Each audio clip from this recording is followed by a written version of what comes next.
Il faut un peu plus d'1 milliardième de seconde à la lumière pour parcourir 1 mètre. Vous voyez donc la personne assise à vos côtés, 1 milliardième de seconde dans le passé. La lumière du soleil met 8 minutes à nous arriver, et plus nous pénétrons dans les profondeurs de l'espace, plus nous remontons le temps. Des satellites ont photographié la frontière de l'univers à 13,7 milliards d'années-lumière de nous, soit 13,7 milliards d'années dans le passé. Nous regardons en permanence vers le passé, mais cela va encore plus loin. Selon Einstein, le temps équivaut à l'espace. Comme tous les atomes de l'espace existent ici en ce moment précis, cela signifie que tous les atomes du temps existent également ici et maintenant. Selon la relativité générale, l'intérieur d'un trou noir abrite une singularité, un point où la densité devient infinie et les lois de la physique telles que nous les connaissons cessent d'opérer. Des théories plus récentes suggèrent que la matière à l'intérieur d'un trou noir pourrait former une étoile de Planck, une masse de matière comprimée à la taille la plus petite possible, ou même une gravastar, une sphère d'énergie pure. Si nous entrions dans un trou noir, nous serions soumis à une force de marée extrême, étirant et compressant tout sur son passage, un phénomène connu sous le nom de spaghettification. Ce qui se passe réellement à l'intérieur d'un trou noir reste l'un des plus grands mystères de la science. C'est un domaine où la curiosité humaine rencontre les limites de l'entendement. Ici, la réalité telle que nous la connaissons est déformée par des forces inimaginables.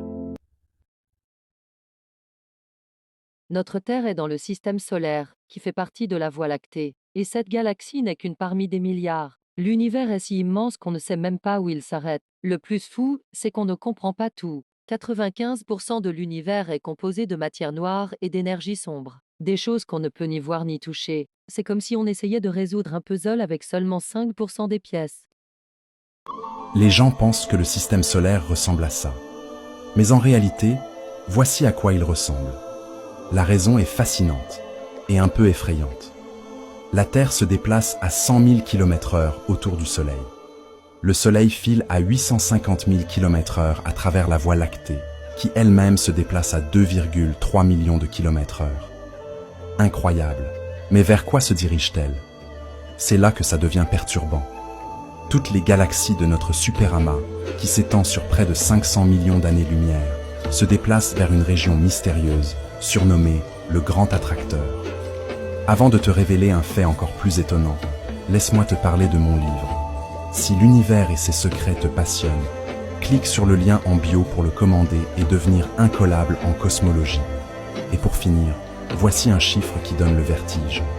Depuis le début de cette vidéo, tu as parcouru 38 000 km. La plupart des gens ne comprennent pas à quel point les autres grandes planètes de notre système solaire sont vraiment impressionnantes. Imaginez que vous zoomiez depuis la Terre au-delà de Mars.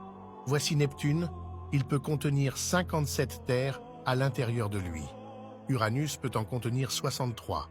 Mais tout cela n'est rien comparé aux deux plus grandes planètes. Comparé aux deux plus grandes planètes, Saturne et Jupiter, on se demande combien de terres pourraient tenir à l'intérieur de chacune.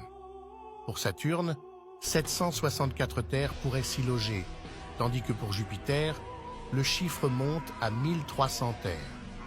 Maintenant, en considérant le Soleil, ce chiffre atteint un impressionnant 1 300 000 terres.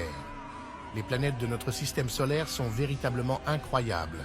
On estime qu'il y a environ 100 milliards de planètes juste dans notre galaxie et il y a tellement plus à découvrir là-bas.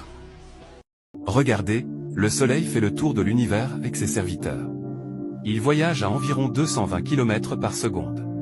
Cela représente environ 6,94 milliards de kilomètres par an. Vous vous demandez probablement où le Soleil nous emmène.